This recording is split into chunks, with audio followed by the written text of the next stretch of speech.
Assalamualaikum warahmatullahi wabarakatuh. Perkenalkan, nama saya Marina Ardiasa. Saya dari Universitas Nusa Putra. Saya akan memperkenalkan tentang basic PLTS ya.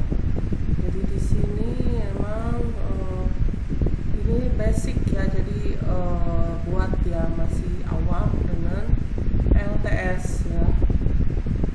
Saya coba ya sama dulu. Ini foto saya tulis aja biar enak ya. Ya jadi di sini PLTS ya. Ini foto saya ya, foto lama sih ya. Sengaja saya ini soalnya saya rekam soalnya panjang juga, takut ada masalah ya. Nah ini CV saya ya, saya punya kampus dulu kuliah di S1 nya di Unus Pakuan Bogor, terus S2 di Mercubuana Jakarta ya, karyawan, terus saya lulus Agustus 2019. Saya mengajar pelajaran di Unus Nusa Putra, terus tahun ini saya di PPM Unus Nusa Putra. Saya sertifikasi asesor elektronika dasar 2021, kemudian saya lulus K3 umum 2021 karena saya mampu K3 ya. Terus kenapa diadakan acara ini? Karena saya juga pembina pengabdian masyarakat anak-anak HME 20 ya, untuk penerangan jalan desa di Cibulang. Terus saya juga pembina pengabdian masyarakat mengajar di Cipunang di rumah belajar ya. Jadi saya juga berterima kasih sama ini ya, Ahmad Tulis ya, karena beliau sudah meluangkan waktu dengan ini ya, materinya ya, peluang tantangan untuk PLTS di Sukabumi ya. Dan nah ini yang akan kita bahas sekarang, yaitu sistem kerja PLTS, terus komponen panel tenaga surya ya, terus solar home system, perhitungan PLTS ya. Tapi perhitungan PLTS di sini saya hilangkan ya, karena nanti jadinya terlalu panjang ya. Tapi nanti mungkin untuk acara berikutnya, tadinya mau workshop, tapi kalau workshop juga karena ini online jadi kurang mengizinkan. Nanti mungkin kita cari waktu lain lagi ya. Terus prinsip dasar pembangkit listrik tenaga surya, mungkin kita bikin pendek aja ya, karena ini slide-nya ada 40 lebih ya, sedangkan waktu kita mungkin di sini ada 30 menit. Jadi kita sering dengar tuh ya PLTS apa ya, mungkin ada yang tahu dengar PLTS tapi nggak tahu apa aja sih isinya ya. Jadi karena prodi elektro ini fokusnya ke energi terbarukan, maka ya ini untuk khususnya anak elektro, anak teknik dan lain-lain. Jadi sistem pembangkit listrik yang energinya bersumber dari radiasi matahari, jadi termasuk energi terbarukan. Foton melalui konversi sel fotovoltaik ya. Sistem fotovoltaik mengubah radiasi sinar matahari menjadi listrik. Semakin tinggi intensitas radiasi matahari, maka semakin tinggi daya listrik yang dihasilkan. Karena listrik seringkali dibutuhkan sepanjang hari, maka kelebihan daya listrik yang dihasilkan pada siang hari disimpan di dalam baterai sehingga dapat digunakan kapanpun untuk berbagai alat yang membutuhkan listrik. Nah, ini dia gambarannya ya. Jadi ini matahari ya ditangkap oleh ini solar panel ya. Ini N-type semiconductor PN junction. Jadi semikonduktor lah ya ini ya. Nah di sini ada foton, terus elektron ya, yang kalian pelajari di elektronika dasar ya. Jadi menangkap sinar dari radiasi matahari ya. Di sini menghasilkan DC ya. Kalau kalian coba nanti pakai multimeter ya, atau alat yang buat menangkap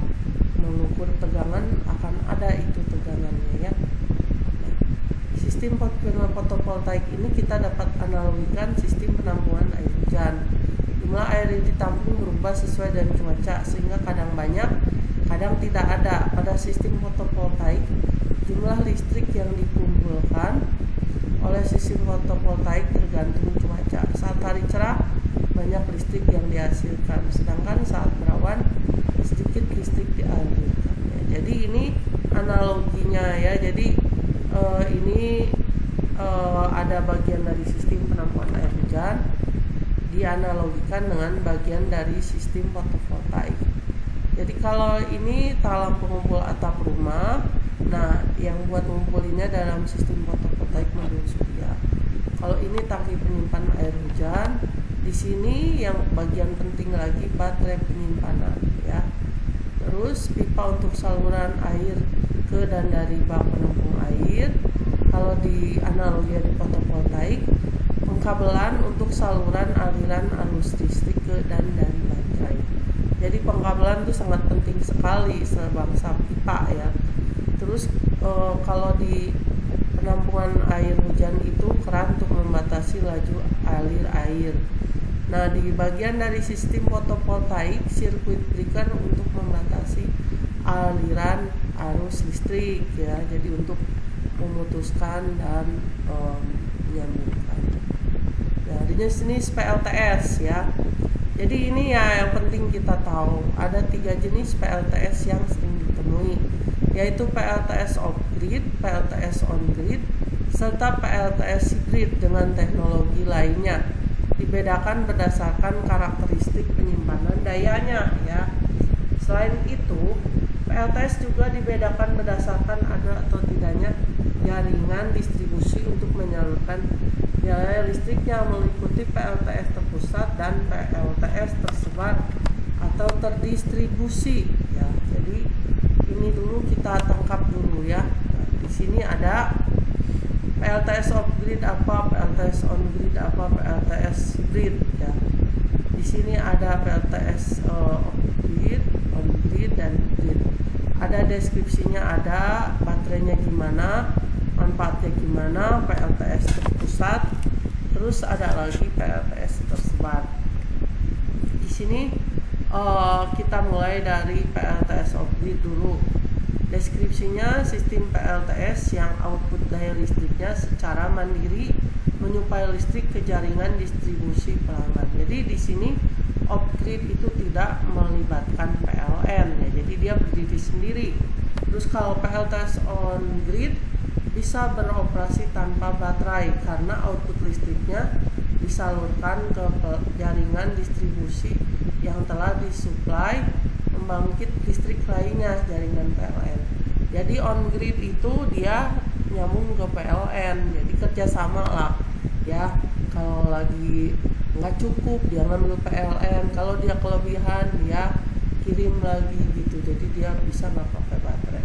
Terus kalau PLTS hybrid, gabungan dari sistem PLTS dengan pembangkit yang lainnya, misalnya PLTD ya atau PLTB ya misalnya gitu. Jadi hybrid itu gabungan dengan pembangkit yang lain ya.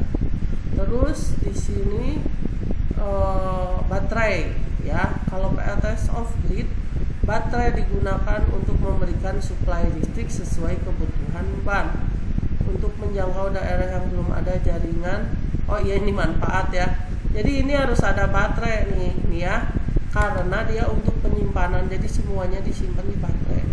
Jadi kalaupun misalnya solar panelnya banyak ya, baterainya juga kalau misalnya dia perlunya banyak harus banyak ya. Kalau baterainya sedikit dia nggak bisa menampung banyak. Kalau PLTS on grid tidak perlu baterai ya. Terus kalau PLTS hybrid bisa dioperasikan off grid atau on grid ya, sesuai keperluan ya. Jadi bisa pakai PLN atau enggak.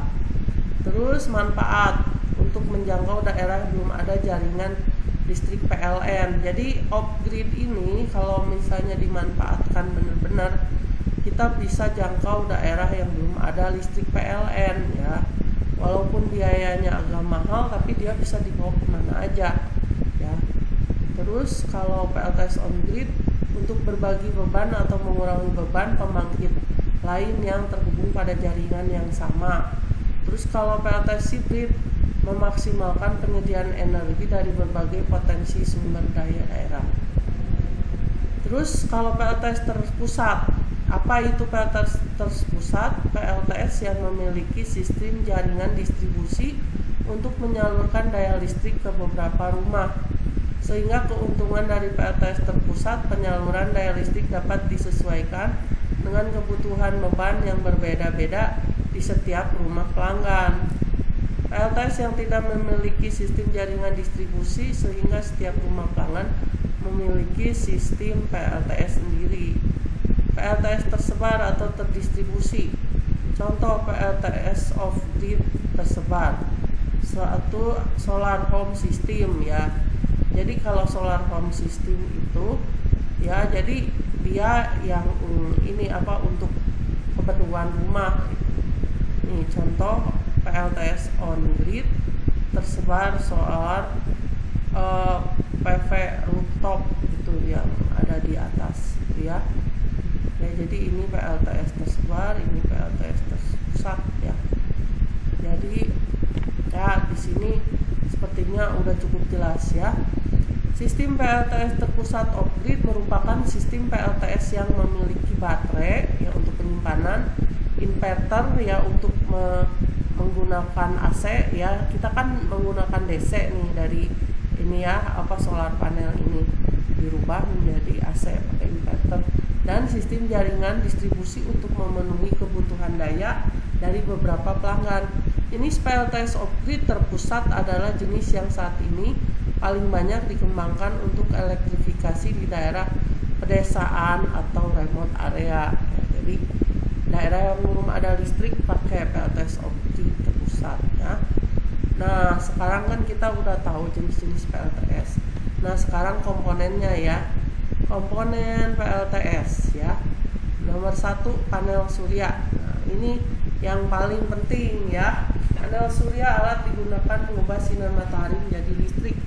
Dalam sinar matahari tergantung energi dalam bentuk foton. Ketika foton mengenai permukaan sel surya, elektron-elektronnya akan tereksitasi dan menimbulkan aliran listrik. Prinsip ini dikenal sebagai prinsip fotoelektrik. Sel surya dapat tereksitasi karena terbuat dari material semikonduktor yang mengandung unsur silikon. Silikon terdiri dari dua jenis lapisan sensitif, yaitu lapisan negatif tipe N dan lapisan positif tipe P. Ada dua jenis panel surya yang berada di pasaran, yaitu polikristalin dan monokristalin. Panel surya monokristalin merupakan panel paling efisien yang dihasilkan dengan teknologi terkini dan menghasilkan daya listrik persatuan dua sel ya. Jadi ini ya nomor 1 panel surya. Nah ini ya ada monokristalin dan polikristalin. Ya perbedaannya, kalau mono itu dia lebih mahal ya, warnanya hitam, terus dia terbentuk dari murni ya. Kalau ini poli ini biasa warnanya biru, harganya lebih murah, tapi efisiensinya kurang. Harganya juga ini biasanya jauh lebih mahal, tapi dia lebih hemat tempat gitu ya. Jadi kalau ini biasanya kita pakai buat belajar atau apa, tapi kalau untuk lebih serius biasanya orang pakai monokristalin ya. Kalau dalam ukuran kita bisa lihat perbedaannya ya, baik tegangan ataupun yang lainnya. Itu di sini ada ya efisiensinya. Monokristalin gimana? Pokoknya dia efisiensinya lebih tinggi. Di sini ada monokristalin dirancang untuk penggunaan memerlukan konsumsi listrik besar pada tempat yang beriklim tropis. Kelemahan dari panel jenis ini tidak berfungsi baik tempat yang cahaya mataharinya kurang. Efisiensi akan turun drastis dalam cuaca berawan. Terus ada polikristalin. Panel surya jenis ini merupakan panel surya memiliki susunan kristal acak karena difabrikasi dengan proses pengecoran. Tipe ini memiliki memerlukan luas permukaan yang lebih besar dibandingkan dengan jenis monokristalin untuk menghasilkan daya listrik yang sama. Panel surya jenis ini memiliki efisiensi lebih rendah dibandingkan tipe monokristalin sehingga memiliki harga cenderung lebih rendah. Keunggulan tipe polikristalin panel surya masih dapat mengkonversi energi yang lebih tinggi pada cuaca berawan dibandingkan dengan tipe monokristalin ya. Jadi kalian bisa belajar banyak dari perbedaan ini ya, tergantung dari keperluan kita dan uang tentunya ya. Nah, di sini ada sambungan panel surya, ada seri, ada paralel ya di sini. Nih kalau paralel tuh seperti ini ya. Ini jadi di sini ada plus, ada minus. Jadi minusnya itu dipakai bareng. Kalau plusnya ini kita sambungin ya. Gitu. Ya ini paralel lah seperti ini ya. Kalau seri ini satu persatu dihubungkan ya, ini negatif terus ini minus, ini plus ya ke minus, terus ini dari minus, dari plus ke minus lagi, terus ini plus. Jadi ada bedanya ya, di sini minusnya tuh dipakai bareng-bareng, plusnya juga bareng-bareng ya. Ini paralel, ini series ya. Jadi kalian di sini juga bisa lihat perbedaan arus dan tegangannya ya. Ya, jadi ini tergantung kebutuhan. Terus ada lagi controller. Solar controller alat yang digunakan untuk mengontrol proses pengisian muatan listrik dari panel surya ke aki dan juga pengosongan muatan listrik dari aki ke beban seperti lampu, inverter, TV dan lain-lain. Solar charge controller atau baterai control unit (BCO) atau baterai control regulator berfungsi melindungi dan melakukan otomasi tegangan pada pengisian baterai agar tegangan tidak melampaui batas yang dapat mengakibatkan sel baterai rusak. Selain itu, solar charge controller juga berfungsi menghentikan arus terbalik saat malam hari. Ada dua jenis SCC yang sering dijumpai, yaitu MPPT (Maximum Power Point Tracking) dan PWM (Pulse Width Modulation). Jadi ini tuh untuk menyambungkan dan mengontrol ya. Jadi di situ ada sambungan ke aki ya, ada ke lampu ya, baterai dan lain-lain ya. Jadi kita bisa memonitor dari sini ya, apa terhubung apa enggak. Nah, ini MPPT (Maximum Power Point Tracking) lebih efisien saat digunakan untuk mengisi ulang baterai karena terdapat fitur membatasi output yang memastikan baterai tidak overcharge. MPPT akan memonitor menyesuaikan input untuk mengatur arus atau current solar system. MPPT menurunkan tegangan dan menaikkan arus. Terus ada PWM (Pulse Width Modulation), lebih simpel dan ekonomis dibanding MPPT controller. PWM bekerja mengatur aliran energi listrik ke baterai dengan mengurangi arus atau current secara bertahap yang disebut pulse width modulation. Saat baterai penuh, PWM tetap mensuplai daya dalam jumlah kecil untuk menjaga baterai tetap penuh. PWM cocok digunakan untuk skala kecil. Nah, ada kelebihan SCC MPPT, efisiensi lebih tinggi, cocok untuk solar sistem skala besar. Cocok untuk situasi di mana tegangan solar panel lebih tinggi daripada tegangan baterai. Bekerja lebih baik saat baterai dalam keadaan lemah. Terus kelebihan SCC PWM, lebih murah dari MPPT. Terus cocok untuk sistem skala kecil. Usia pakai lebih lama karena komponen yang digunakan lebih sedikit. Bekerja lebih baik saat baterai dalam kondisi penuh. Ya. Untuk membuat rangkaian solar home system ya, ini buat di rumah, maka tegangan output dari panel surya harus lebih besar daripada tegangan aki yang akan diisi muatan listrik. Apabila tegangan output panel surya sama atau bahkan malah kurang dari tegangan aki, maka proses pengisian muatan listrik ke aki tidak akan terjadi. Jadi tegangan dari panel surya harus lebih besar tegangan. Nah, ini dia ya, PWM sama MPPT ya. Di sini pulse direct connection dari solar panel ke baterai. Tegangan di pull down ke tegangan ke tegangan baterai. Ini MPPT merubah tegangan input ke baterai voltage, terus meningkatkan arus ketika voltage-nya itu turun, terus lebih mahal daripada PWM ya. Nah, di sini contoh SCC PWM yang banyak beredar dan murah. Nah, ini harganya ada yang 50, ada yang 100 ya, tergantung harusnya. Di sini kita bisa lihat yang kita kalau misalnya ini lampu, terus ini sambungannya ya, plus minusnya ada yang ke baterai, ada yang kemana ya, terus ini ada ke USB-nya, jadi kita bisa ngecas ya. Ini SCC yang 1 juta umat ya, karena harganya murah, biasanya dipakai buat belajar atau di rumah kan gitu ya. Nah, ini yang cukup fatal juga, ini aki ya. Aki ini paling penting, apalagi kalau off-grid ya. Di sini aki itu atau baterai terdiri dari 2 atau lebih sel elektrokimia yang mengubah energi kimia tersimpan menjadi energi listrik. Setiap baterai terdiri dari terminal positif katoda dan terminal negatif anoda serta elektrolit yang berfungsi sebagai penghantar. Output arus listrik dari baterai adalah arus searah atau arus DC direct current. Tipe baterai lead acid tipe baterai yang sesuai untuk sistem panel surya. Hal ini jelas karena dengan menggunakan tipe baterai lead acid, pengguna dapat memanfaatkan energi listrik yang tersimpan pada baterai discharge saat panel surya tidak mendapatkan sinar matahari. Sebaliknya, saat ada matahari, baterai akan diisi charge oleh panel surya.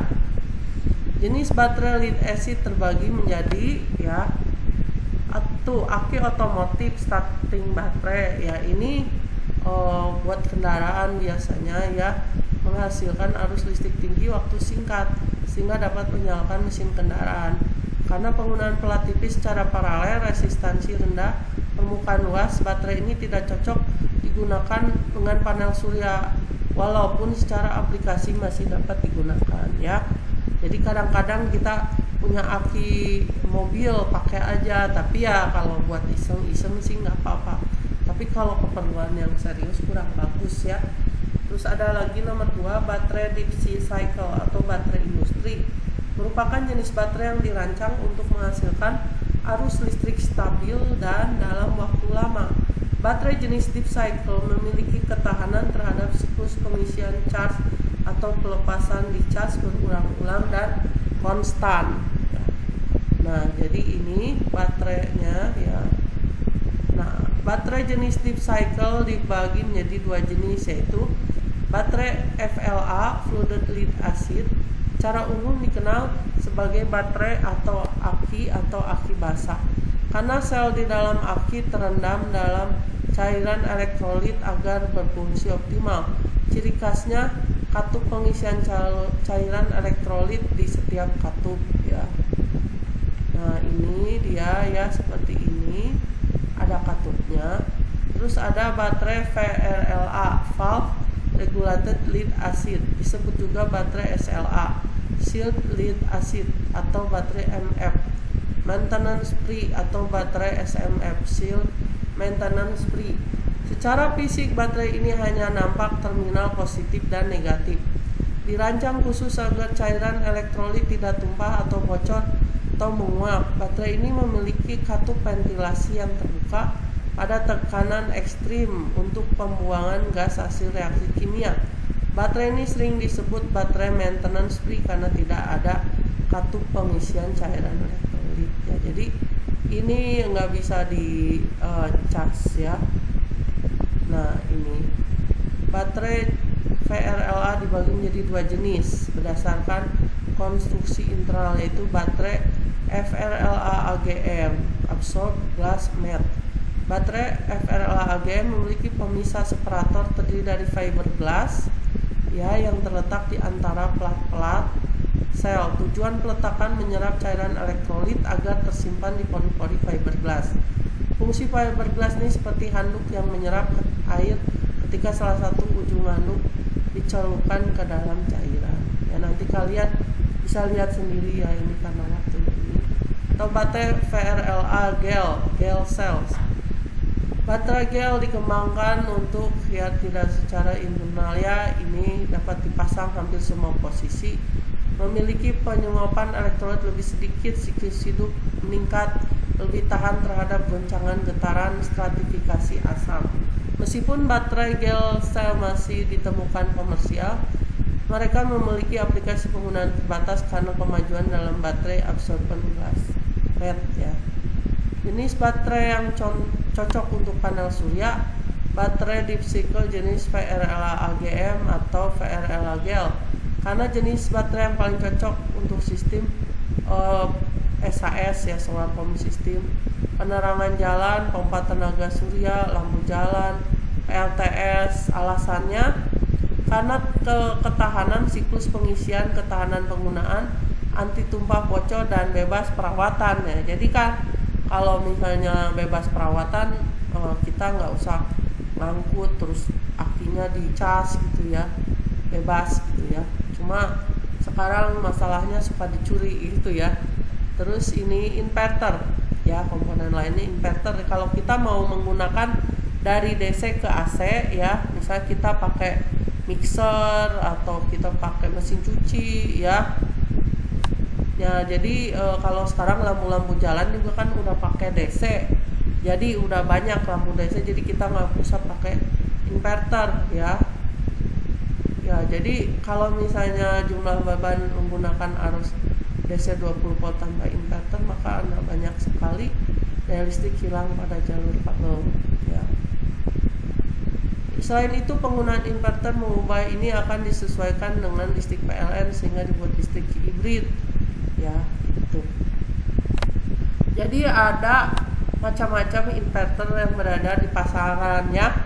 Makanya kalau kalian lihat di Tokopedia atau Shopee atau apa, harganya beda-beda. Nah ya, kita bahas ini. Ada inverter pure sine wave ya. Pure sine wave atau true sine wave, gelombang inverter yang hampir menyerupai bahkan lebih baik dibandingkan gelombang sinusoida sempurna pada jaringan listrik, dalam hal ini PLN, dengan total harmonic distortion lebih kecil dari 3%, sehingga cocok untuk semua alat elektronik. Oleh sebab itu, inverter pure sine wave juga disebut clean power supply. Teknologi digunakan inverter ini adalah pulse width modulation yang dapat mengubah tegangan DC menjadi AC dengan bentuk gelombang yang hampir sama dengan gelombang sinusoida ya. Jadi ini yang salah satu yang harganya mahal ya, tapi bisa dipakai untuk segala macam kuat gitu ya. Jadi kita pakai mesin cuci bisa, pakai mixer bisa. Kalau yang murah-murah itu biasanya paling lampu AC gitu ya, kalau nggak TV gitu, TV LED. Terus ada inverter square wave. Pada jenis ini sinyal dihasilkan inverter memiliki bentuk output sinyal kotak sesuai namanya ya. Jadi tulisannya square wave, sangat cocok untuk beban dengan kumparan atau motor misalnya kulkas, pompa atau trafo tertentu, karena bisa merusak ya, tidak cocok. Jadi jangan dipakai untuk itu yang tadi ya. Ini seperti gini. Terus inverter modified sine wave. Jadi ini modifikasi dari inverter square sine wave. Perangkat inverter ini sudah bisa digunakan pada beban dengan kumparan, namun hasilnya tidak optimal dan kerugian daya yang besar, sehingga tetap tidak disarankan penggunaan untuk peralatan sensitif, misalnya home theater, TV 21 ke atas, dan peralatan audio lainnya. Jadi ini yang ringan-ringan aja, jadi buat belajar percobaan. Kalau mau serius ya yang tadi yang sine wave itu, cuma harganya lebih mahal, tapi biasanya ya lebih worth it ya, ada uang, ada kualitas. Terus ada lagi jenis inverter berdasarkan tipe dan fungsinya ya. Grid tie inverter atau on grid inverter bekerja secara langsung dari solar panel sistem tanpa melalui sumber backup. Digunakan secara bersama dengan penyedia jaringan listrik utama yaitu PLN, sehingga dapat mereduksi beban tagihan listrik. Sistem ini bekerja secara otomatis sinkron, berbagi beban antara solar panel sistem sebagai yang utama dan PLN sebagai backup. Bila suplai yang dihasilkan solar panel sistem kurang, maka akan dipenuhi dari PLN. Kekurangan sistem ini adalah ketika terjadi pemadaman listrik PLN, inverter ikut mati sehingga pemanfaatan panel surya tidak optimal digunakan jika di daerah yang sering terjadi pemadaman listrik ya. Nah, ini gambarnya single line diagram on grid solar home system ya. Jadi on grid itu dia masih terhubung dengan PLN ya. Kita bisa lihat ini ya, dia masih nyambung ke PLN, masuk ke PLN, terus masuk ke PLN 1 kW, terus kemudian ini inverter, ini solar panel ya. Ini kalau di rumahnya seperti ini ya, ini smart module, terus ini inverter, terus ini ya, ini peralatan ya. Jadi dia masih terhubung dengan PLN untuk solar home system. Terus kalau off grid, di sini off grid ini cukup dengan baterai yang dihasilkan dari solar panel sistem berfungsi menggantikan sepenuhnya aliran listrik dari dan PLN. Inverter ini bekerja layaknya UPS saja, hanya ada tambahan solar charge dari tenaga matahari. Ya, ini di sini solar panel, baterai, terus ini inverter ya, terus ada alat ukurnya ya. Jadi ini masuk ke stop kontak ya, terus colokan listrik ya, kabel-kabel gitu ya. Jadi di sini benar-benar kita mengandalkan tanpa PLN, PLTS murni ya. Terus hybrid inverter merupakan perpaduan dari inverter off grid dan grid tied inverter. Selain dapat sebagai grid tied inverter, juga dapat berfungsi sebagai backup power ketika terjadi pemadaman listrik utama PLN, sehingga sistem ini sangat cocok untuk segala kondisi daerah. Dapat bekerja di daerah yang tidak ada listrik sama sekali dan di daerah perkotaan yang jarang terjadi pemadaman listrik ya. Jadi dia kondisinya bisa di mana aja ya. Jadi grid tied with baterai bank ya. Jadi baterai ini sangat penting. Jadi dia lihat ini solar panelnya dengan baterai bank ya di sini ya. Nah, micro inverter kecil diletakkan bawah panel surya langsung. Seperti halnya inverter sentral atau string, tugas mereka mengubah arus searah DC dihasilkan panel menjadi arus baterai untuk digunakan di rumah atau bisnis. Arus dari beberapa micro inverter digabungkan masukkan ke dalam satu supply. Ini berbeda dengan perangkat inverter string tunggal yang terhubung ke beberapa panel surya, sehingga tidak ada lagi komponen PLTS yang mengganggu yang berada dalam rumah. Layaknya jaringan PLN langsung terhubung ke rumah kita ya. Micro inverter keunggulannya ada beberapa. Dalam hal naungan sekecil apapun dari bayangan pohon atau daun, keluaran dihasilkan solar panel surya tetap seimbang stabil. Sistem yang memungkinkan setiap panel dikontrol dimonitor secara independen. Dapat menggunakan ukuran keluaran panel berbeda. Tegangan lebih rendah daripada inverter string, lebih aman dan lebih mudah pemasangannya. Terus ada solar home system atau PLTS tersebar. Sistem fotovoltaik yang berdiri sendiri serta murah untuk memasok daya untuk fasilitas penerangan dan peralatan ke rumah tangga off grid yang jauh. Di pedesaan yang tidak terkoneksi dengan jaringan listrik, SHS dapat digunakan memenuhi kebutuhan energi rumah tangga untuk memenuhi kebutuhan dasar listrik. Solar home system biasanya beroperasi pada tegangan arus searah atau disebut DC, bekerja tanpa inverter yang mengubah DC ke AC 12 volt sebagai penyedia daya listrik untuk peralatan DC berdaya rendah seperti lampu, radio, TV kecil sekitar 3-5 jam sehari ya. Jadi nggak pakai AC ya, jadi ini keperluannya yang rendah ya. Jadi kita pilih juga peralatannya ya, 12 volt gitu, sekarang udah banyak ya. Jadi seperti ini dia nggak pakai inverter ya. Maaf. Jadi di sini ya nyambung ke SCC, dari sini ke SCC, baterai ke SCC, terus ini sekering, ini lampu LED ya, terus ini motor juga ada yang 12 volt ya. Pokoknya ini yang irit itu 12 volt, jadi nggak perlu pakai inverter ya. Jadi ngiritan gitu, tapi ada kayak gini ya, asal kita pilih aja peralatan. Sekarang kan lampu juga ada yang DC ya. Nah ini seperti ini ya, jadi DC bus 12 volt ya.